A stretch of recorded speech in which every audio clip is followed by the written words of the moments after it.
Very much.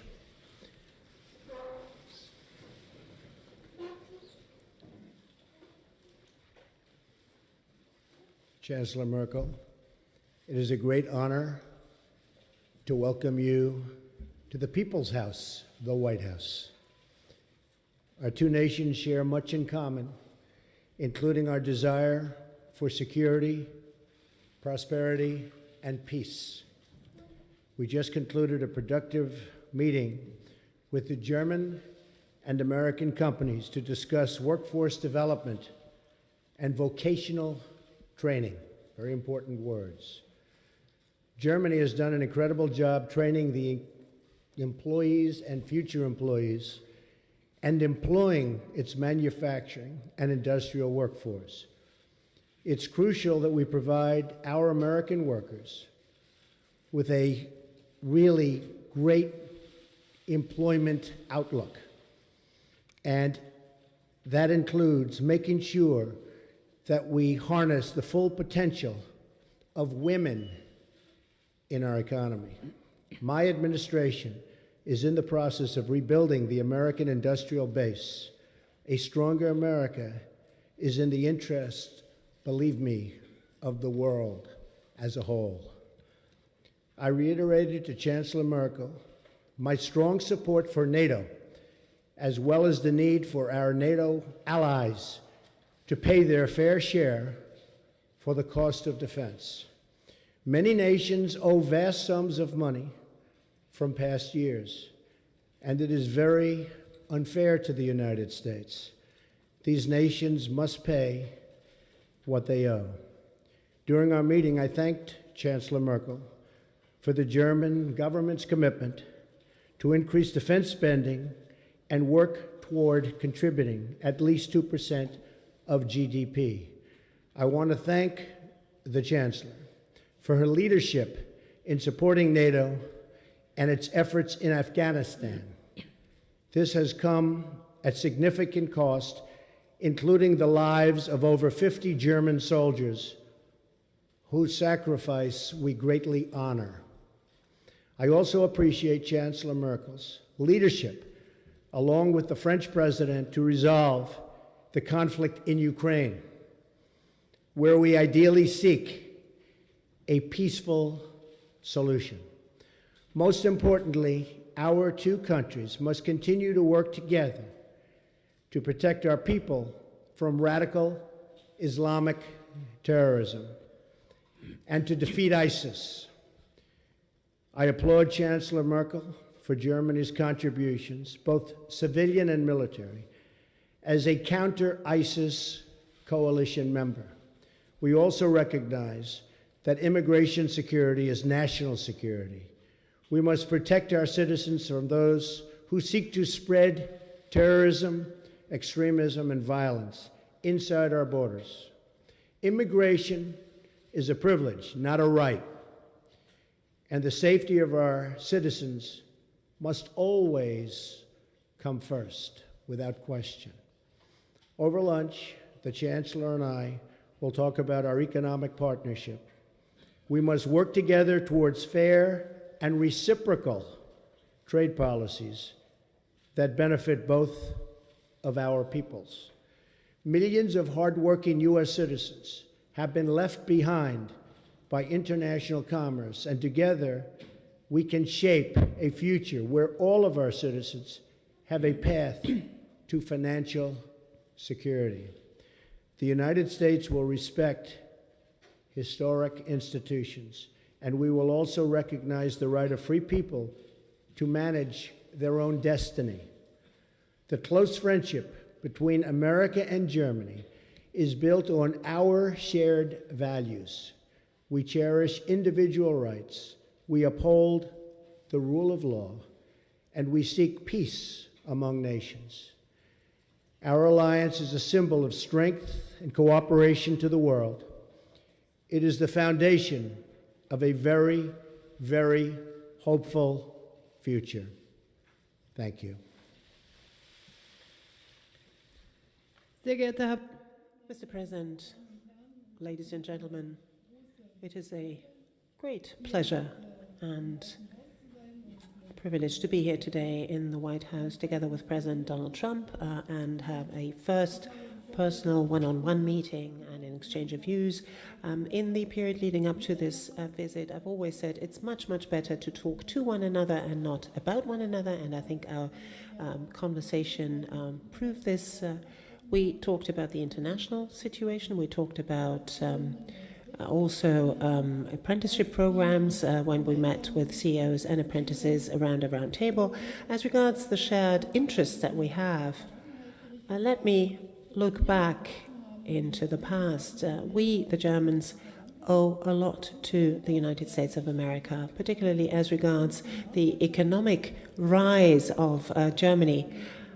This was primarily due to the help through the Marshall Plan. We were also able to regain German unity after decades of the United States standing up for this together with other allies and standing by our side during the period of the Cold War.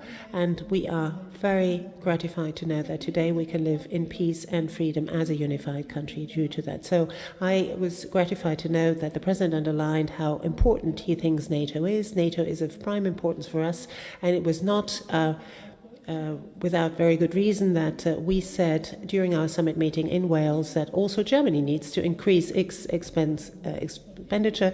We committed to this 2% goal until 2024. Last year we increased our defense spending by 8%, and we're going to work together again and again on this. And we said that obviously defense and security has a lot of different assets and facets to it. On the one hand, it's supporting missions in Africa, for example. It's also promoting development assistance, but it's also helping missions in Africa, for example, in trying to stand up for their own safety and security. We continue to be in conversation. What was important for us today was that we were able to talk about Afghanistan, talk about what, as the President quite rightly said, the continuing mission of Germany in Afghanistan. I am very glad that the United States are intending to continue to commit to the Afghan mission as well. Together we fight against Islamist terrorism. Germany is going to step up its work and is going to continue its work in Afghanistan and also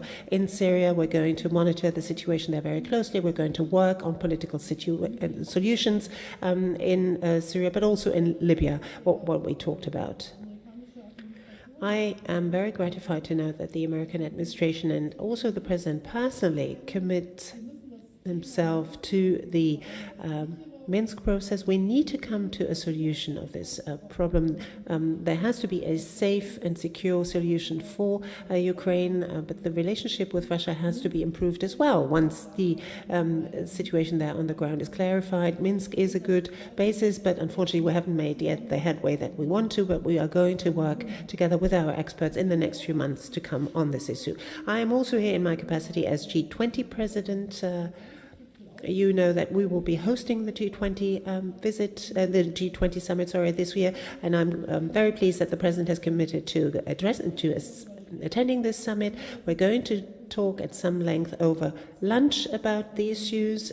We say trade has to be rendered fairer. There has to be a win-win situation. We can talk about the details of that. We've already seen today when we had an exchange with our CEOs and also with our apprentices what sort of potential we can tap, what sort of potential our two economies have. It's very moving to see, particularly meeting with these young people, what sort of work towards the future is being done by our companies there. So particularly in this period where we are transiting from traditional manufacturing to Industry 4.0, capacity building, skills are so important, incidentally, not only for young people, but also for those who maybe have lost their jobs and need to be reskilled in order to find a job again. And that is an issue I know is very important for you here in the United States, but it's also important for us in Germany. So I can say there are a number of issues where we will continue to cooperate very closely on the level of our experts, but also on our level. We had a very good first exchange of views, so I'm very much looking forward to the talks we will have over lunch. Thank you.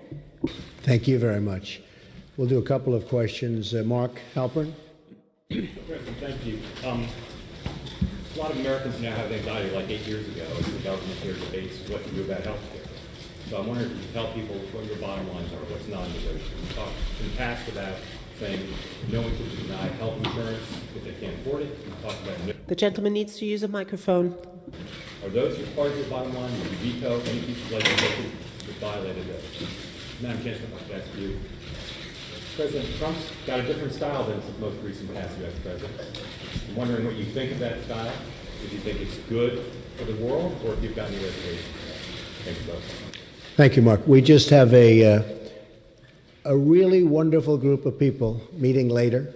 We met with 12 pretty much no's in Congress. You saw that a little while ago, and they went from all no's to all yeses. And we have a lot of yeses coming in. It's all coming together. We're going to have great health care.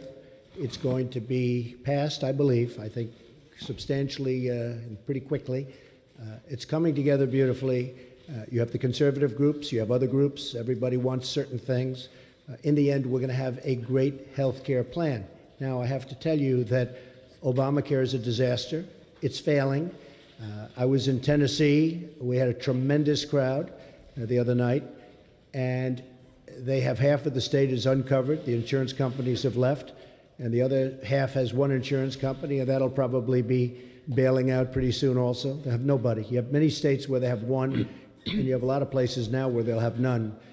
Obamacare will fail. It will fold. It will close up very, very soon if something isn't done. I've often said politically the best thing I can do is absolutely nothing. Wait 1 year, and then even the Democrats will come say, please, please, you got to help us.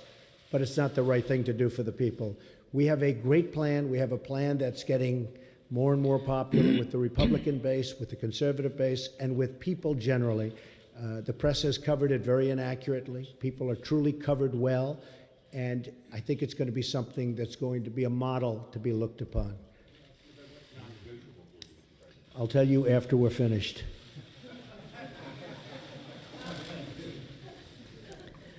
Ja, danke schön.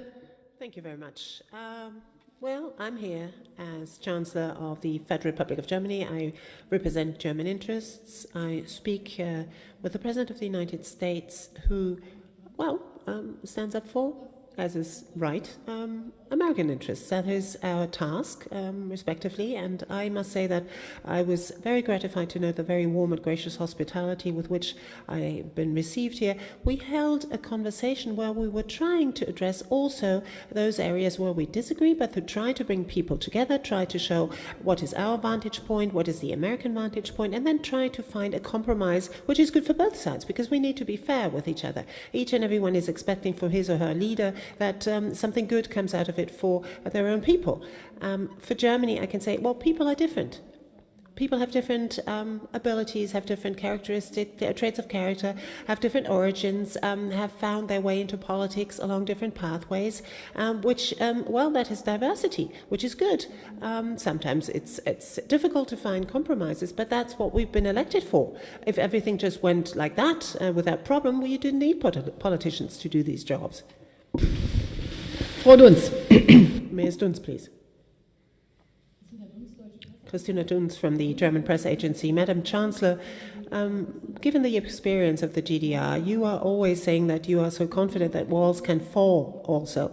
For how dangerous do you think this isolationist policy of the US president is, what with the import tariffs that he plans, and also with the fact that he doesn't think the EU doesn't deal with the EU in a very respectful way? And Mr. President, America first, don't you think that this is going to weaken also the European Union? And why are you so scared of diversity in the news and in the media, that you speak so often of fake news, and that things, after all, in the end cannot be proven? For example, the fact that you have been wiretapped by Mr. Obama. Nice, friendly reporter. Well, first of all, I don't believe in an isolationist policy, but I also believe a policy of trade should be a fair policy. And the United States has been treated very, very unfairly by many countries over the years, and that's going to stop. But I'm not an isolationist. I'm a free trader, but I'm also a fair trader. And our free trade has led to a lot of bad things happening. You look at the deficits that we have, and you look at all of the accumulation of debt. We're a very powerful country. We're a very strong country. We'll soon be at a level that we perhaps have never been before. Our military is going to be strengthened. It's been depleted. But I am a trader. I am a fair trader. I am a trader that wants to see good for everybody worldwide. But I am not an isolationist by any stretch of the imagination. So I don't know what newspaper you're reading, but I guess that would be another example of, as you say, fake news. Okay. Also ich möchte es einfach mal so. Well, allow me, if I may, to put it in the following terms. We haven't yet had time to talk at a great length about economic issues, but I would say that the success of Germany in the economic area, but also on security and peace, that the success of Germans have always been one where the German success is one side of the coin, and the other side of the coin has been European unity and European integration. That's something of which I'm deeply convinced, and I'm not only saying this back home, I'm saying this here, I'm saying it in the United States and also here in Washington in my talks with the President. Secondly, I believe that globalization ought to be shaped in an open-minded way, but also in a very fair way. Freedom of movement within the European Union, for example, is a very important element of our economic progress, of peace, has been for many, many decades. The European countries for many, many centuries waged wars against each other. We have to protect our external borders because, and there we have to work on the basis of mutual interest with our neighbors. Migration, immigration, integration has to be worked on. Obviously, traffickers have to be stopped, but this has to be done while looking at the refugees as well, giving them opportunities to shape their own lives where they are, help countries who right now are not in an ability to do so, sometimes because they have civil war. I think that's the right way of going about it, and this is obviously what we have an exchange of views about. But my position is the one that I've just set out for you. I might add that we have many plants and factories coming back into the United States. Many jobs are coming back to Michigan, to Ohio, to Pennsylvania, to a lot of places where they were losing jobs. And we will have a different policy, but it's going to be a great policy for not only the United States, but a great policy worldwide. And I look very much forward to it. Kevin Cerulli. Yes, Mr. President, you have received the healthcare. What exactly do you think would unify this Republican Party? And then in terms of trade, what areas of common ground do you think you would be able to have with the German government? And then Chancellor Merkel, what do you anticipate could be the concession points that you would be willing to get to the administration in terms of how to negotiate?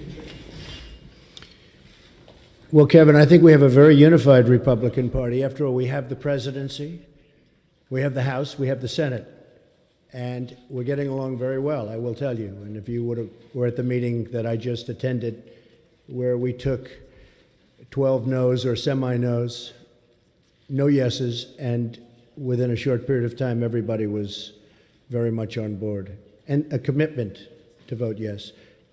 I think we have a very unified party. I think actually more unified than even the election. You see, when they talk about me, I seem to be very popular, at least this week, within the party, because we have our highest numbers, the highest numbers that I've ever had in the party.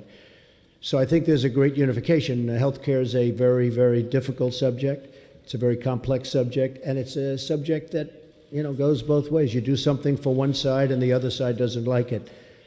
But it's really something that's come together very well, and I think it's going to be very, very popular, extremely popular. On trade, with Germany, I think we're going to do fantastically well. Right now, I would say that the negotiators for Germany have done a far better job than the negotiators for the United States. But hopefully we can even it out. We don't want victory, we want fairness. All I want is fairness. Germany's done very well in its trade deals with the United States, and I give them credit for it. And I can speak to many other countries. I mean, you look at China, you look at virtually any country that we do business with, it's not exactly what you call good for our workers. I mean, you look at the horrible NAFTA transaction. NAFTA has been a disaster for the United States. It's been a disaster for companies, and in particular, it's been a disaster for the workers. A lot of the companies just moved. But the workers are strewn. It's probably the reason I'm standing here. Maybe number one, that, and maybe the military, building up our military, which we will do, and we will be stronger than ever before, and hopefully not have to use it. But we will be stronger, and perhaps far stronger than ever before. But it's probably the reason I'm here, is when you talk about trade. So I think that we are going to be a very different country. I think we're going to have great values. But in terms of our military, it's going to be much stronger, and our trade deals are going to be good, solid deals, not deals that lead to closing plants and tremendous unemployment. Okay? Thank you. Yes, ma'am. Wenn wir über When we speak about trade agreements, then the European Union is negotiating those agreements for all of the member states of the European Union, but obviously there's also input by the member states. They bring to the table what's important to them. We have underlined as German industry, German business community, and have made the experience that any kind of agreement that we have concluded, for example, at the very latest with South Korea, brought us more jobs, actually. People were very much concerned about losing jobs, for example, the automotive industry, but in the end it turned out, particularly as regards South Korea, in the end it turned out that both sides benefited. And I think it's only fair. That's the purpose of concluding agreements, that both sides win, and that is the sort of spirit, I think, in which we ought to be guided in negotiating any agreement between the United States of America and the EU. I hope that we can resume the agreement that we started. We have just now concluded an agreement with Canada, and I hope that we will come back to the table and talk about the agreement between EU and the US again. Mr. Graf, please. Thank you. Ansgar Graf from Die Welt. Madam Chancellor, a question addressed to you. Today, we're talking about trade. The President in the past always said that he doesn't like multilateral trade agreements but prefers bilateral trade agreements. Do you think, from the EU's point of view, TTIP is a bilateral agreement with Washington on one side, the EU on the other side? Now, is the problem maybe that America, the President of the United States, and the Europeans have a basically different understanding of what the EU is all about? That's my question addressed to you. And, Mr. President, my question addressed to you, if I may. Rejected White House claims that the alleged wiretapping on you, on the Trump Tower, on Trump Organization, or on members of your campaign was that British intelligence was either responsible for it or involved in it. After these claims are rejected, what is your take on that? Are there other suspects, or do you think it was a mistake to blame British intelligence for this? And by the way, my second question, are there from time to time tweets that you regret in hindsight? Very seldom. Very seldom, Very and seldom. you would have, so you never would have Very wished seldom. not to have Probably tweeted wouldn't be here something. right now, but so very seldom. We have a tremendous group of people that listen, and I can get around the media when the media doesn't tell the truth, so I like that. As far as wiretapping, I guess, by this past administration, at least we have something in common, perhaps.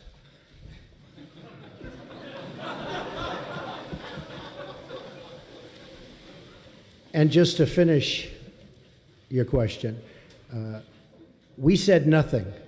All we did was quote a certain very talented legal mind who was the one responsible for saying that on television. I didn't make an opinion on it. That was a statement made by a very talented lawyer on Fox. And so you shouldn't be talking to me, you should be talking to Fox. Okay? Thank you. Ja, ich glaube, dass der Präsident.